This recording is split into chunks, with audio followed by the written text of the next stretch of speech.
Hey everyone, it's Robin, RsIslandCrafts, and welcome to my weekend. Thank you guys so much for hanging out and watching my videos beginning to end. I know many of you watched the videos to the end, but I was kind of curious to see how many would make it to the end of last Friday's video. I have to apologize.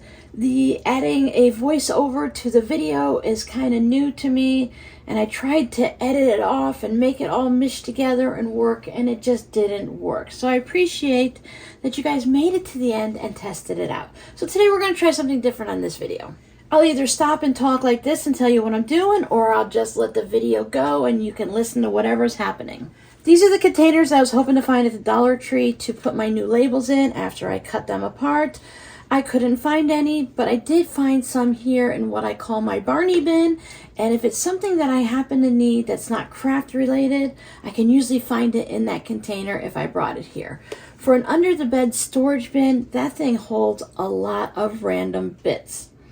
I found one that had just a few Q-tips in, so I put it in a Q-tip container in the bathroom, and I had one that had those bicycle bull clips, those black and silver metal clips that really hold things tight, and to be honest, I just dumped it back into the container so I could use these. Now I have the utmost faith in myself, my fancy ruler, and my, well, I guess it's not really a modern rotary cutter that's been around for many, many years. And I'm going to go ahead and cut these apart. Like I said, I have faith in myself that I can do it, especially with the tools that I have. But I'm going to start with the smaller labels, because there are so many of them. So it's one oops will be okay, and I know I can fix any issues. So what I'm going to do is I'm going to line it up and cut on here. I could bring down the Stripology ruler, but I don't know exactly getting it lined up and everything. I guess that would be a good thing to at least try. Sometimes I get a little nervous trying something that I haven't done before, just because there could be, an issue. I don't want to, I don't want to spend a lot of time trying to fix something and then have it not be right anyway. So these are 1.5 inches, and if I look, let me see if it lines up exactly on the 1.5 inch marks. We'll line up the bottom and line up all of the stars. Now this would be something that would work better with the smaller ruler. Yeah, these, well, I guess it's gonna be close enough. It's not quite right, and I think the paper itself just isn't quite even, because as I get going down, I guess it looks pretty close, but it doesn't line up all the way. And I guess if it doesn't line up with this, it's not going to line up with my rotary cutter. But sometimes you just have to do what feels comfortable, and I feel very comfortable with my rotary cutter. I have the big black lines that I can easily see to line up, and if I need to, I can always trim off any of that little gray plus sign that gives us that special place to line up in between the long black marks. This is going through fabric and heat and bond. I am going to use my brand new blade that I put in for my Stripology, and I cut a bunch of fabric with it, so it's not brand new, but it's still pretty sharp. I'm going to cut through paper. I don't care. I want it to be good and precise as best as I can, so a nice sharp blade. For the cost of blade compared to the cost that I spent on these labels, I'm fine with it. So then I will just line it up like this. Once you cut off that line, you either have to go this way or this way. And you know what? Now that I'm thinking about it, there's more rows than there is columns, so I'm going to line it up this way. The benefit of having those gray X's in there means that I can line it up with the black line and a gray X. Sorry if it sounded like a wind tunnel. I keep forgetting to turn off the ceiling fan. I did remember to move the wall clock and take it off the wall, because that makes a really big ticking sound, and it's really just like 2 feet in that direction. It's a very simple $5, $4.98 Walmart clock. I buy a new one like every 2-3 years because they just tend to die. This one, because I'm constantly taking it on and off the wall, laying it down and moving it around, the battery and the clock mechanism has shifted enough that these two hands kind of get stuck together. And now as the time is going around, it's 8:32-ish, and this should be moving closer to the 9, and it doesn't. So I went ahead and I spent $8 this time. I picked up a clock on Amazon. It doesn't make the ticking noise, so once it's on the wall, I won't have to move it every time I make a video. Hopefully that'll make the clock last a little bit longer. So I'm lined up with the thick black line and the gray, and I'm just gonna go ahead and trim. I prefer to do it this way, and with this Creative Grids ruler, it's got a nice big 1.5 inch mark and everything on there. So I think instead of going a 1/2 inch this way, that's kind of thin, maybe it would be better to trim it this way, because I have all that extra label underneath the ruler. And since I'm not cutting fabric itself, I line it up on a black line on my ruler, line it up on the gray pluses and the black line.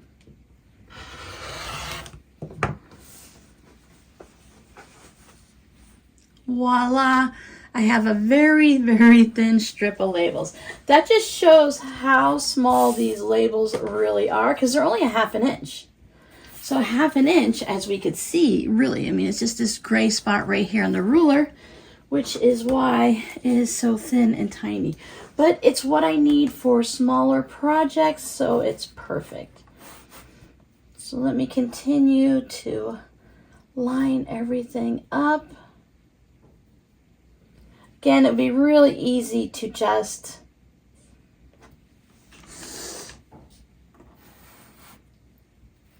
take it a little bit off with the scissors if I had to. If there was like, I think if I'm cutting through all of the gray pluses, any little gray residue that's left on here, which actually works out really well because it's a plus. Come on, you can see where it'll line up right there. I might just cut that with scissors. But I feel this should be able to go through one of those big, I call them school art class paper cutters. I have one in storage, but just didn't bother to bring it here because I wasn't planning on making any cards while I'm here. So I will continue to do this, and as you can see, I'm a very move and change. I don't want to call myself a precise rotary cutter because that's not true, but I do like to keep moving and changing. So with this Creative Grids ruler, it's really nice that it sticks and doesn't slip, but that does make it hard to move it just a smidge. I can also make sure that these are laid, the labels are laid perfectly on the mat so I can use my lines and also use the ruler, but yeah, that would be like, you know, doing things the easier way, or I don't know. I don't have a lot of downward strength in my hands due to my hands and shoulders, so it's nice that the ruler doesn't slide.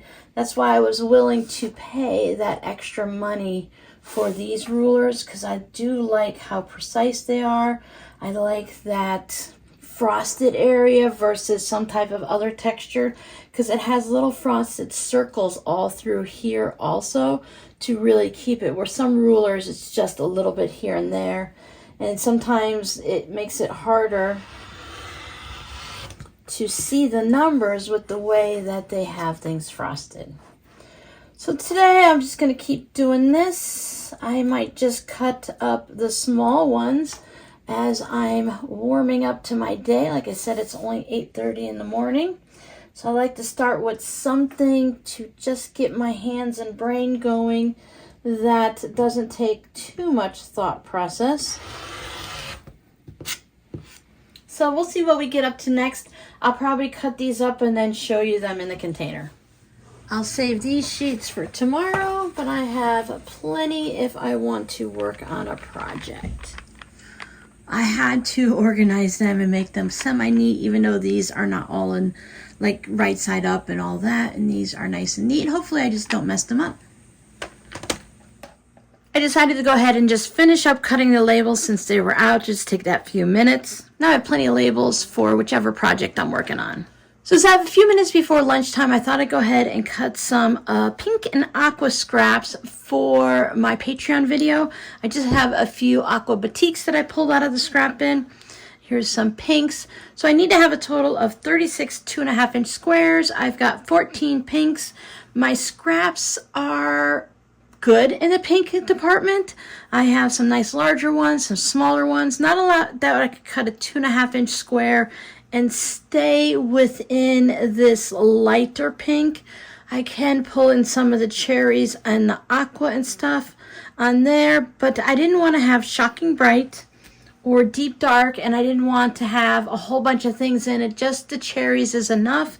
So I didn't want to have like a pink fabric that I have that has like gray cats in it and stuff like that. That's just a little bit too much. So now I have my 2 Ziploc baggies, gallon size here, of my aqua scraps. These are the smaller ones and then the larger ones. And I'm going to see what I can find in here, if I can come up with 22 aqua scraps. I've already got 4, so that means 18 need to come out of here. I don't mind doubling up on them, so if it's a large enough piece, I will cut 2. I've already done 1 Patreon project, and this is kind of a companion piece. So I've already done 1 with the aquas and pinks, so we'll see what I can come up with. This really does become a bit of a mess. I try not to go too bad. These are the smaller scraps. I can make a big mess there. The other ones, I tend to try to keep them layered so they go in and out of the bag neatly and it's easy to find stuff. I am being very particular when I put scraps in here for aqua. I kind of went with the feeling.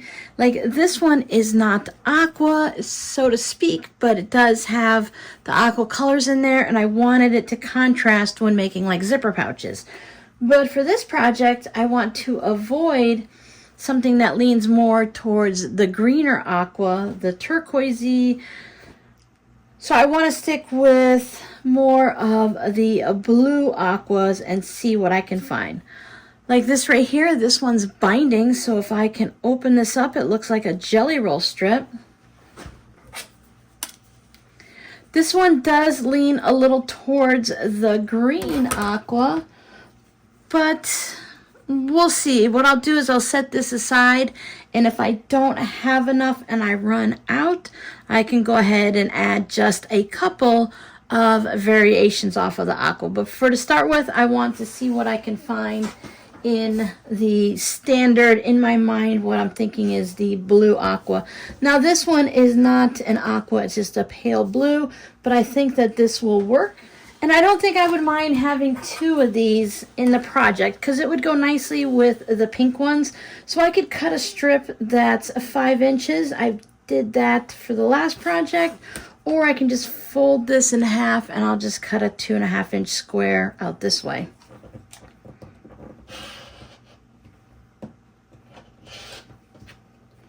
Back to the scrap bin.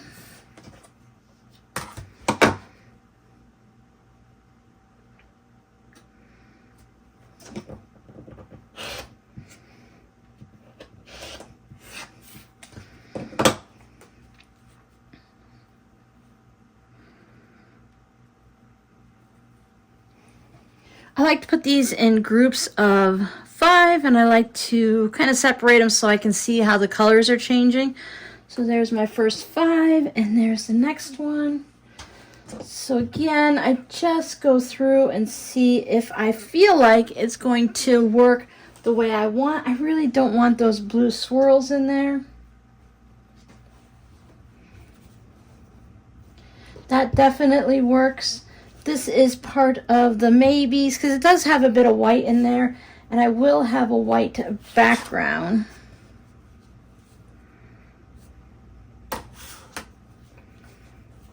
This one is too pale, too dark,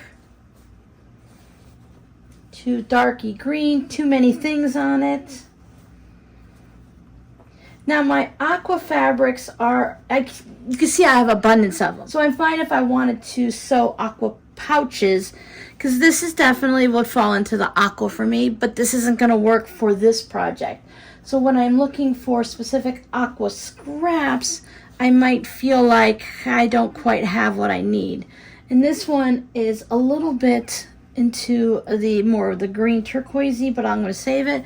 That one is a fun print that would work great in zipper pouches and scrappy bags, but it's not going to work for me.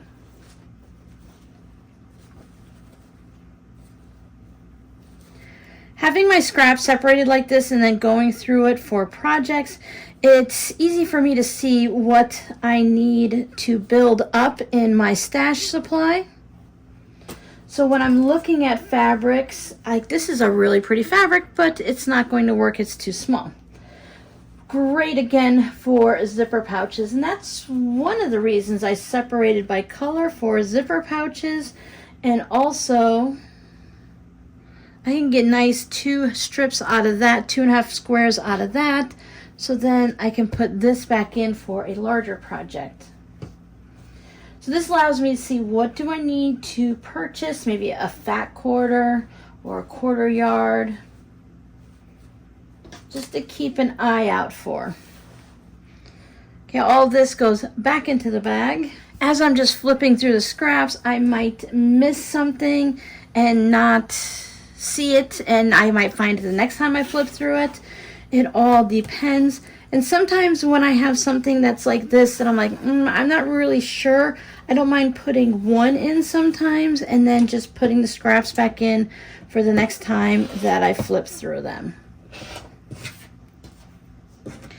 For me, it's like when I'm looking for something in my craft room and I can't find it, and I'm just flipping it through so quick, digging through, that I miss what I'm looking for and I have to slow down and go back through it again. But with the scraps, it's fine.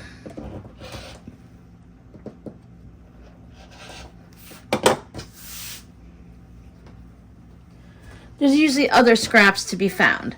Now this piece, I did go ahead and iron it. Sometimes I will iron it and sometimes I won't. Depends on the size and what I'm getting out of it, what I'm looking for. So I have a cut up here, so I have to be careful. But it looks like I can get a 2.5 inch square out of this.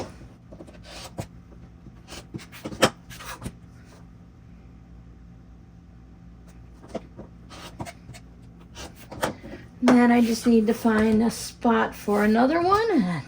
Just come over here and grab it from here. Cut them from the front, cut them from the back side, whichever works. These are scraps, and now I have my bias in all different directions and weird places because this is how I use up my scraps. I don't really worry about the bias. I'm just careful with my squares and strips when cutting. Well, not as much, too much cutting, but when sewing it together, I try to be a little careful just to keep everything from going crazy. It's something I had to learn to do anyway with just your regular everyday bias, so having it with the scraps, it's something I'm used to. So there's 4. So I'll just keep going through and pulling different ones out. Now this one's all nice and pressed and it can go back in the container, and you're gonna think, oh, she's gonna put it in there nice and neat. Sometimes I do. Sometimes I can put my hand in here and just kind of tuck it down there, but it's a lot less wrinkled than it was when I pulled it out. It's much more fun and a lot easier to work with when I have everything in their little baskets and bins, so that I can just take it off the shelf, dig through, and put it back. But now I'm putting it neatly in my Ziploc baggies, and I keep them all in 2 laundry baskets on 2 bottom shelves of my bookcases, and I throw a old beach towel or an old blanket over it, and that way it keeps any of the dust and the cat fur off of it. So I have this ready to go whenever I need it. I keep my larger pieces in one laundry basket and my smaller bits in another laundry basket. Then I just keep reusing the Ziploc baggies for either scraps, and when I'm done with scraps and I'm back to my bin system, then I can go ahead and use them to put projects in as I'm working on them.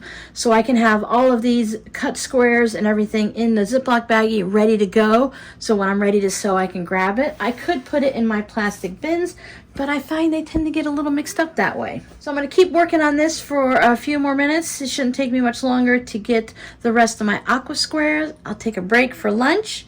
I actually made some quesadillas yesterday. Robbie was showing me his technique for doing them. A little bit different than mine. I've learned that I do not like to put butter in the frying pan when making a quesadilla to make it extra crispy. Robbie does. I do not. So today I don't even have to cook lunch, so I can just grab something quick and then keep on working. Lunch was delicious. I followed it up by a nice slice of homemade pumpkin pie. Earlier this month I was craving a pumpkin pie, so instead of just making one, I made two, so that way I could freeze one and have it later. This weekend felt like a good time for later. So now that lunch is over, my hands are washed, everything's cleaned up, I'm moving on to my next project I'm preparing for, and I need to spray baste for this mini quilt. So I have this fun peppermint candy on the back. I have my 100% cotton batting, and I have the pink and aqua Christmas tree, or just tree in general, that is going to be matching the pink and aqua present that I'm making later. So I need to just get this all spray basted so I can go ahead and quilt it. I'm using spray and bond. I've been watching some videos about how you can use the Elmer's glue. I've watched them in the past. I've tried it, and I don't like the way it looks. It works great. So using the Elmer's glue very lightly, spreading it out, or just using the little lines of it, a couple of dots here and there or something, it works great. I use it all the time when I'm doing my binding.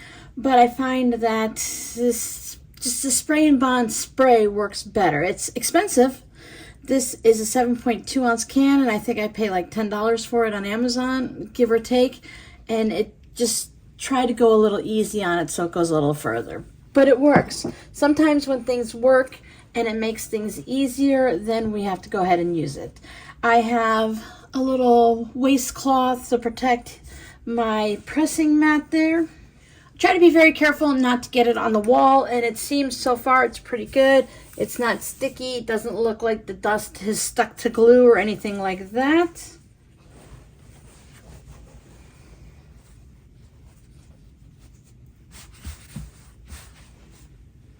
There is half of it.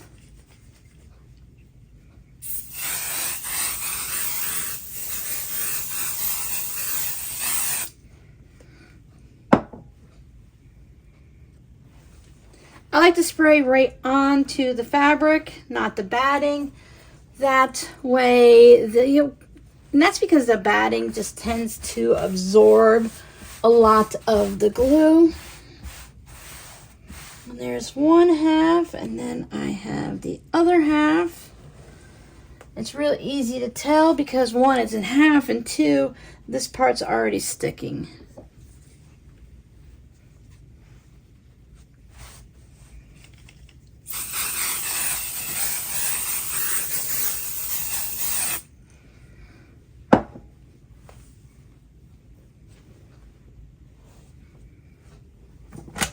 Take the iron to it.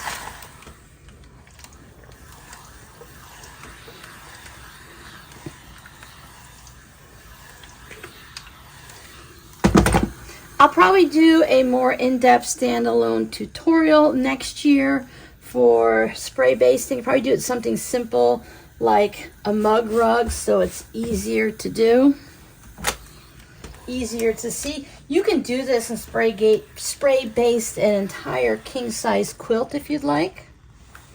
I did pre-iron my backing and batting to make sure everything was in good shape for that. Now I want the seam to be on the bottom where the base of my tree is. I have a lot of white in the background, so I need to make sure that all of these threads I picked up off of that pressing cloth protective sheet back there, I want to have them showing through the white fabric.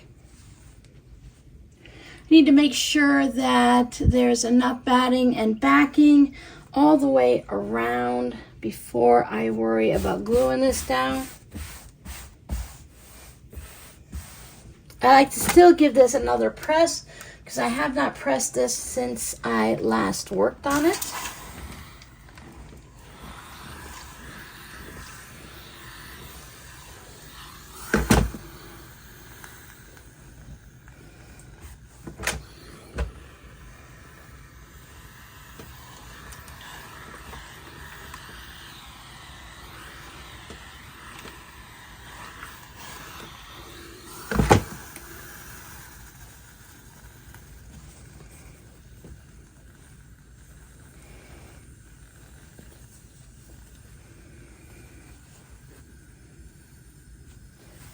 Bring it down halfway. Now I want to be careful not to get it on the batting. I probably should have been a little more careful and not to get it all the way to the outside on my backing. I usually start with my front fabric first, the quilt top.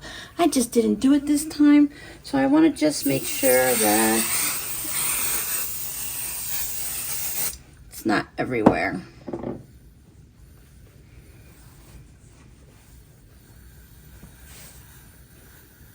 Sometimes I take this out to the dining room table and do it there just because it gives me more space instead of this old childhood, not my childhood, someone else's little school desk here. There's not a lot of space that I use for my pressing station.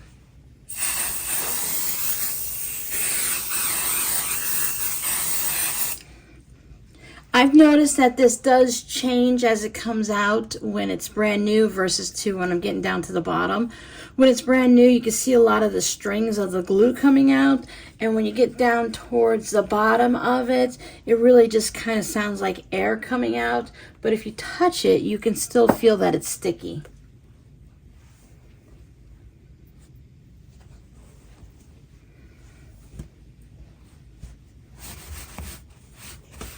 I like that it's repositional. When you put that school glue down, once you hit the heat on there, you are in trouble. You're not going to be able to move it at all.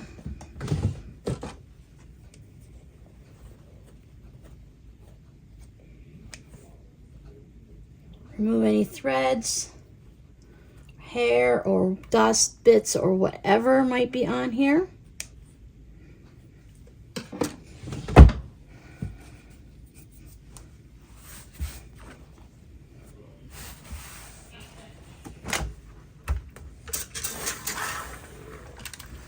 At this point, you can also, if you need to, give a little stretch to the fabric to make sure everything is lined up nice and straight. Make sure you don't have any puckers and tucks anywhere.